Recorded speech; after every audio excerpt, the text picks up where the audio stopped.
Hey guys, so man, let me.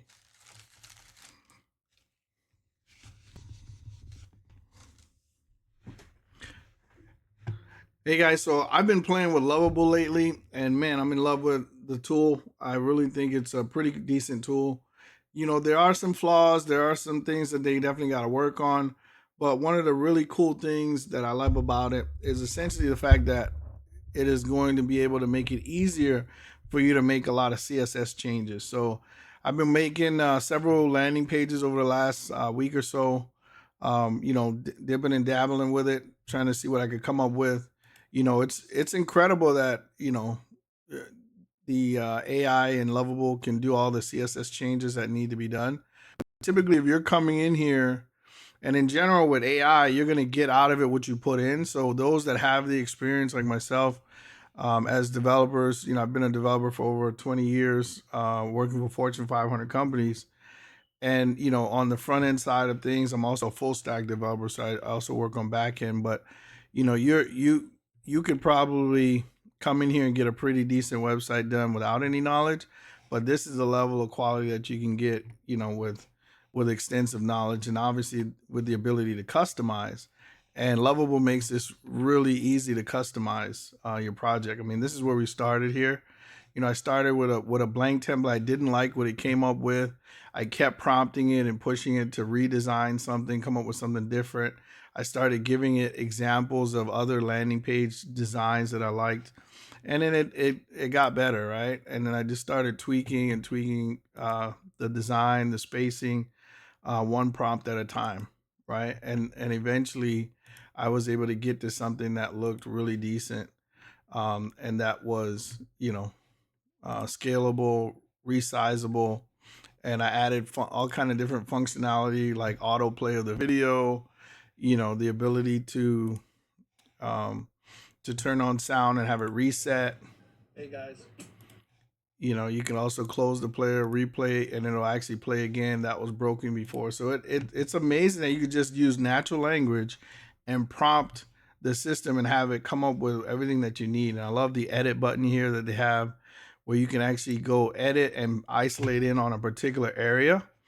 One of the biggest things traditionally that we've done before we had all these amazing tools was we use Chrome. And the reason why Chrome is amazing for web development is because we have access to developer tools, right? Developer tools allow you to actually inspect elements that are on the page. So you can open up this panel here and isolate in on different areas of a web page without having any additional tools or any AI or anything like that. And it shows you the actual DOM, right? The actual HTML code that makes up this object that we see on screen. And then in addition to that, not only do you see the HTML, but you can see the CSS and you can turn it on and off and see the effects of it. I still use this till today because a lot of CSS changes are hard to make just in code.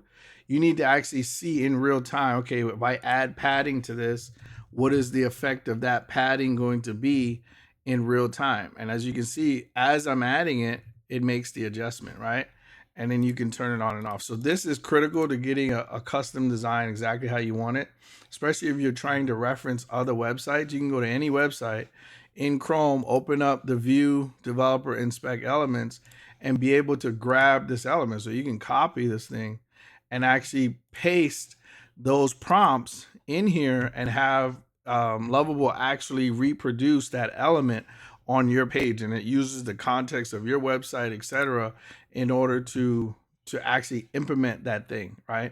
Even if the images are pointing to a different server, you could have it download the images into your project. But one of the things that makes this powerful for me are these two buttons up here, right?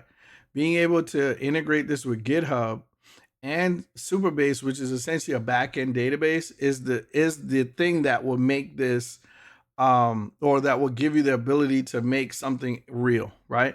If you don't have a way to store something in a central location in a database, you pretty much can't really build anything that's very useful, right? Because you have to be able to remember the state of a project over time, and that's what we use a database for. The GitHub integration is huge because it allows you to have version control. So all these different versions are checked into GitHub, into the version control system that we use when we're developing websites or any code base. We use something called Git, and it keeps a running history of the changes that you're making to files, and it keeps a snapshot in time, right? So you can freeze your changes in time and say, okay, this is the current state of my project. I want to check this in and freeze the project files, all the files for the project in place at this given moment in time, and you can leave a comment.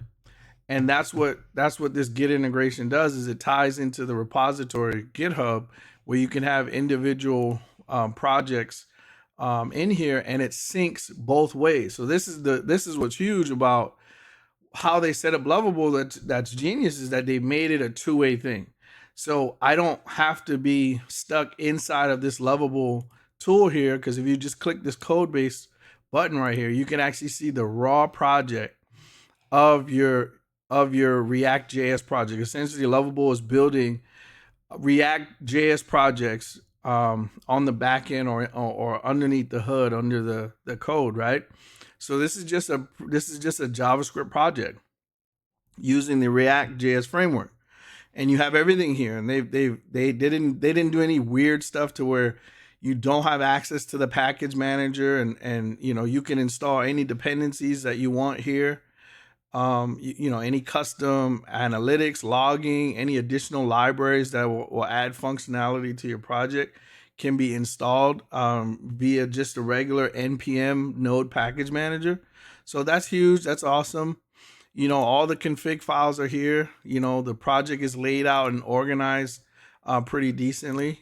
So that's what makes this really great to me, is that I can just go ahead and sync my project to a repository on GitHub, where we actually can see the entire code base, the same code base that you see in Lovable right here, right? Every time you upload something in Lovable, it goes into, where does it go? It uploads to the, I think they have like a public folder. Is it under, I forget where they put it. I know if we go to public, there's like a Lovable. Yeah. So maybe that's not visible from the front end editor, but in the actual code base, you can see anything you upload inside of the Lovable editor. So let's go away from here. When you attach a file, it gets dumped into this folder once you download the actual source file.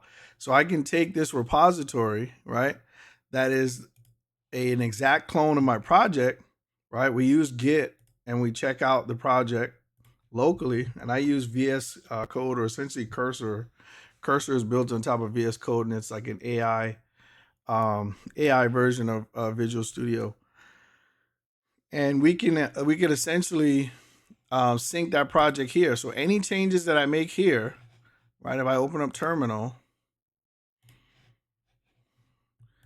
I can check the status of my project, right? And see what is the version of it that I have. So git status, there's nothing locally that I have any changes. But if I do a git pull, it will pull in any changes that are from the remote project. And I made a ton of changes on this one.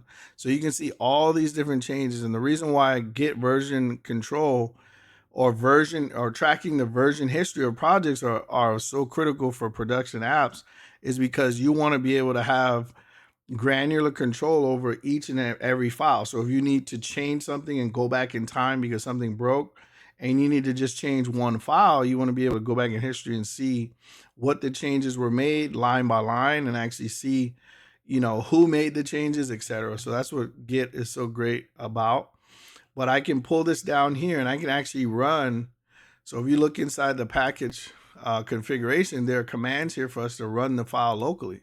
So I can just do a npm run dev, npm run dev. Well, I got to install it first.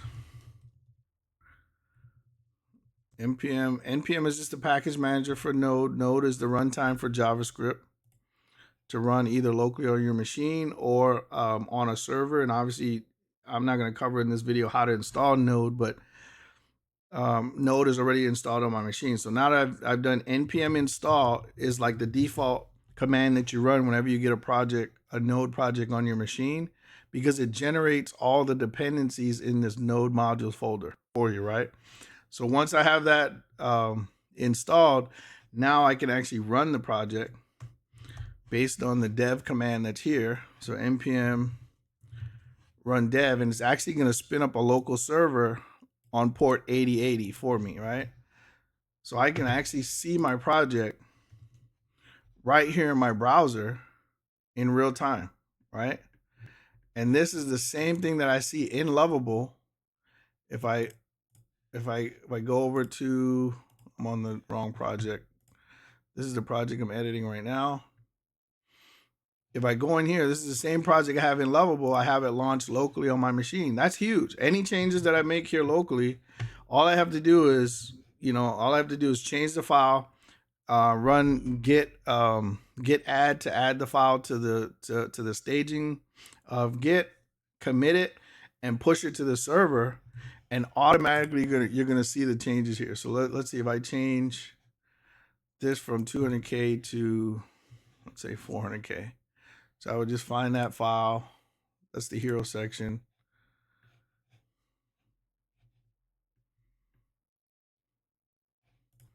So let's see, where's 200K? Change that to 4, save that. And if I do git status, I can see that file's been modified. So now I do git add, put in the name of that file, check again. Now it's been staged, right? Changes to be committed, right? If I wanted to revert that change and get rid of that change, I could just do git restore and point to that file. It'll wipe it out. But I'm gonna commit that, git commit -m,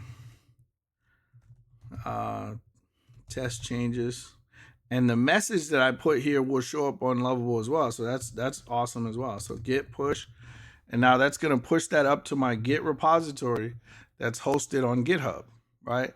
And you'll see those latest changes right here. You can see the date of the latest change. So let's see if I refresh. In the source folder, you should see now was the latest update to a file in that folder. And if I drill down, you'll see it says now. And if I drill down even further, this is the file that I edited, was the hero section.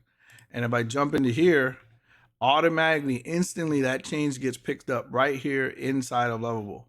So this is what makes it huge, right? It takes some time. It's a little buggy because it takes some time for it to reload and refresh.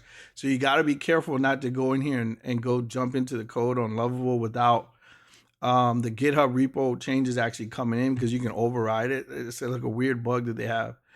But if you go in here and click on the code changes, it'll actually show a version history of what was changed. It shows that it was 200K and I changed it to 400K, right? So that's powerful. That stuff is really helpful for you when you're making changes.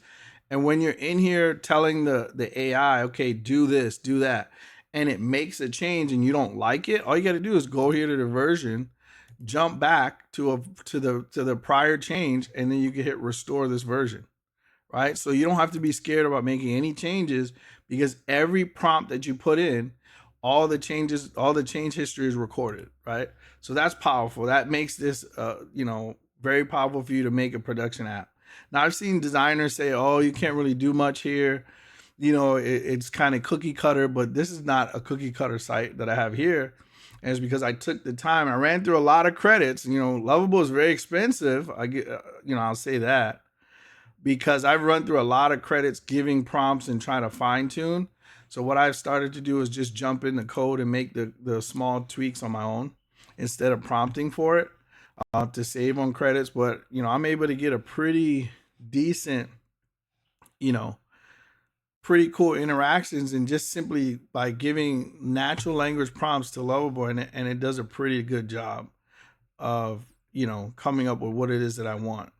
And, taking snapshots, getting actual code, like I said, using the developer inspector window to actually go through the actual HTML code to see what it is that you want to change is big time, right? That's going to be very helpful for you to get something custom.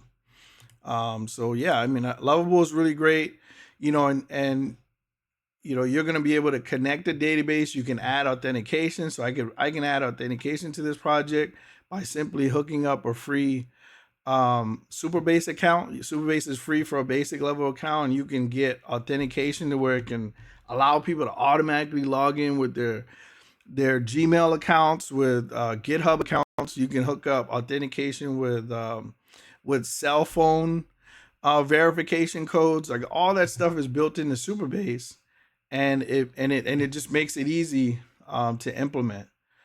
So this is a really great platform. They have obviously a publish button for you to actually launch a subdomain to see your project, but I just showed you how you could just copy that stuff down to your local machine and run it locally. And to host it for free on GitHub, I use GitHub Pages. So because it's just a landing page, I don't necessarily care about the security of it. It's not anything I need to hide on a public landing page. So if you're doing like marketing landing pages, like I'm doing here, where I'm launching this page as a landing page for my turnkey service, essentially you can host it on GitHub for free. So I don't have to pay any hosting account. All I got to do is make my project public, right? I go down to settings and I change it from a private project, and I change the visibility to public. Then I go to pages, and I can come in here and add a custom domain. So you're going to need your access to your DNS service. So I use Cloudflare, and come in here, DNS, and then I'm going to add a CNAME record in order to point a custom domain. So I'm going to host this landing page, for example, on, actually I can just put it on the main domain because we haven't launched this yet. So let's see, deploy using a branch. So what I would need to do is I would actually need to create a branch. So git checkout, because one of the weird things with Git Pages is the fact that, so I just created a new branch. It switched to the new branch, and I'm going to clear out all of this code here. Let's see, I think I'm going to do everything except the, okay, I haven't built yet, so I'm just going to clear out everything. So git remove, what did I put?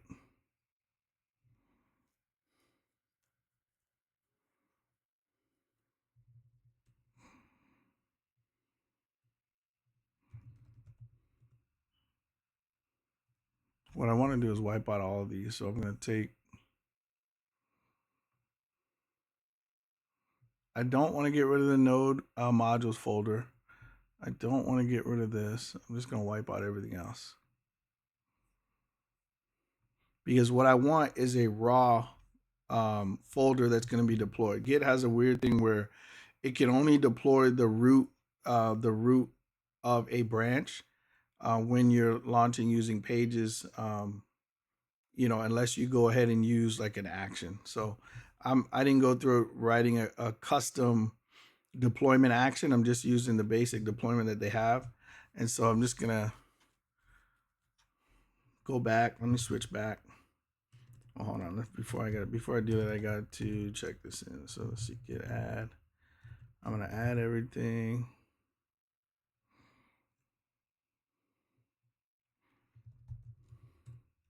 If I can type, let's see. Okay.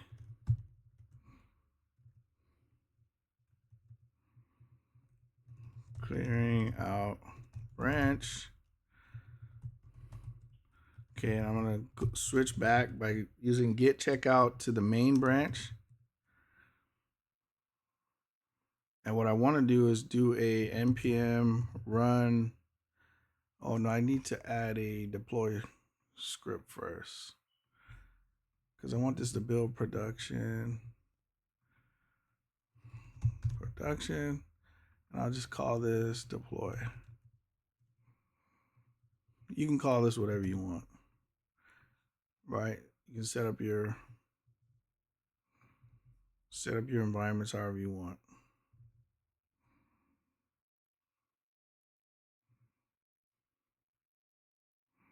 What I want to do is git add the change that I put in the package manager. I want to push that so that I keep this change. So git commit.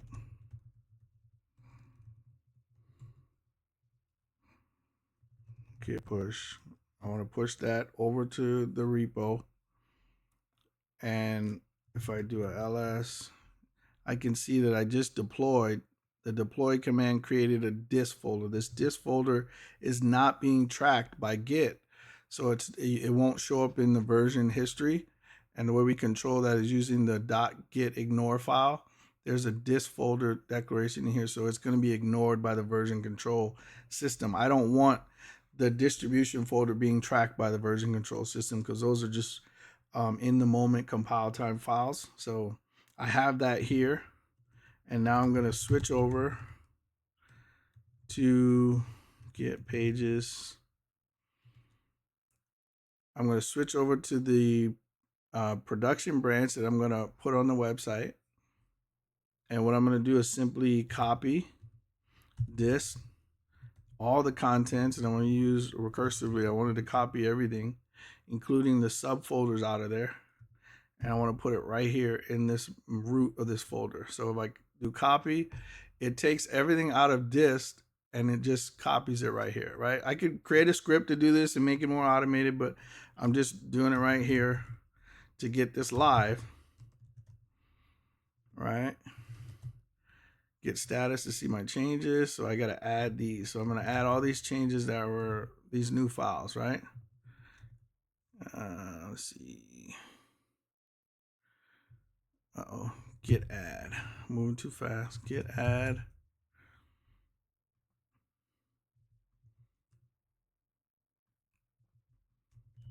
Git add index. The Lovable folder. Git add the SVG and the robots file. All right, so all the files I have locally here on this branch are staged. Changes to be committed. So I'm just going to say commit put a message initial deployment. All right. And what's going to happen here is I've never pushed this remote, so I think it's going to kick back. It's going to ask me, okay, where do you want to push it? I'm going to say upstream origin, and I'm pushing it to the origin, right, which is the GitHub repo, and I'm giving it this branch name on the remote end. So that's going to push that. So now if I go to GitHub and I go to the actual code, I should see, or even if I just refresh right here, I should be able to see two branches. Yeah, see, so now I have main and main Git pages. So now I can select this, and root, like I said, it has a weird issue where it only deploys root and docs. So I'm going to select root, deploy from branch, and hit save. And then it enables this custom branch. So right here it shows that it says required for your site because you're using this default domain. It says I can create a CNAME using this URL right here. Go to my DNS server and add a CNAME record. And I'm just gonna say, let's see, I'm gonna call it root. No, let me call it this is just temporary. So the landing is going to be the subdomain. So it's going to point to landing.omnicom's AI, and it's going to point to GitHub. I'm not going to proxy it through Cloudflare, and we're just going to add that. So now if I go back to GitHub, I can say check the DNS for landing.omnicom's AI, save that, and it will pull up that CNAME record and see that I've pointed that address, that subdomain, I pointed it to this GitHub branch, right? It's DNS check enabled. And I won't be able to enforce HTTPS until the certificate is created. So initially it takes time for the certificate to be generated for this domain name, and then I'll be able to enforce that. But at this moment, once GitHub registers all this, it's going to deploy the root of everything I have in this branch to that URL. So when I go to it, it should show up. So see, landing.omnicoms.ai is linked to my main -git.pages repo. Obviously, in a production app, you don't do this in a public repository, right? But this is just a landing page that I'm testing, so I can put it out on the web and not be worried about it for testing purposes. But this makes it powerful, man. Like the fact that I can create branding pages, I can add any custom code I want to this project because I have direct access to it here on my computer. Let me switch back so I can get all the other files. And switching from branch to branch, branches allow you to have different versions of your code in bifurcated or separated out, right? So all my file changes that were on the main branch are back. This is everything that I have in Lovable, right? The only thing that I put on that other branch is what's in this disk folder. That's why I deleted everything out when I switched over. But any custom changes I wanted to make here, right? I can come in by hand and code. And if I don't want to do it by hand, all the visual work that I want to do, I can just leave it here for Lovable to take care of it. And this makes all CSS changes, all visual changes very easy to do because there's a ton of CSS changes that Lovable is really good at making that would be so tedious for me to do by hand, and it's really annoying to have to do by hand and let AI take care of it. So, and it comes up with pretty good designs like on its own, pretty default. If you're very descriptive about what you're looking for, if you give it samples of actual other websites that you like, and maybe even, like I said, use the inspector window and copy actual code snippets and put it in the prompts. That'll give it more context for you to get closer to the actual design that you want. It's going to be harder to try to get these animations done using other websites because of how they may, if another website doesn't have the animations based on CSS and it's all in JavaScript, that could be difficult. But you can get pretty far. This is pretty decent work. So if you're looking to get a landing page done or you want any kind of marketing material generated, using Lovable, definitely reach out. I have a consulting company called hybridmindset.com. We do full-blown software development, custom landing page development. We can build funnels for you for marketing purposes. I could be like your IT and support. I've developed for major Fortune 500 companies like AT&T, DirecTV, Fujitsu, etc. over my career, and now, I'm working on stuff for myself. So if you guys want help or even just guidance on how to customize this stuff and maybe you got stuck in Lovable, I'd love to help. But yeah, I'm in love with it, man. AI has really changed the game for me. Being able to come in here, even custom code I can write in Cursor using Cursor AI. I've even seen people use Lovable as a starting point and then convert to WordPress theme using AI, right? Get into Cursor and then have it convert the files over. So that's really powerful. A lot of, your imagination is really what you're limited by. So check out Lovable, push the limits. Don't be afraid of AI. It's the people that use AI that have all the experience already that are going to be that's going to be the game changers because we know exactly what we want. We know how to make the changes, and AI can really be an accelerator of your time and a lot of mundane stuff that we don't necessarily like to do. It can take care of it. So definitely check it out. All right, guys, I'm out. Levon Woods. I'd love to work with you. Have a good one.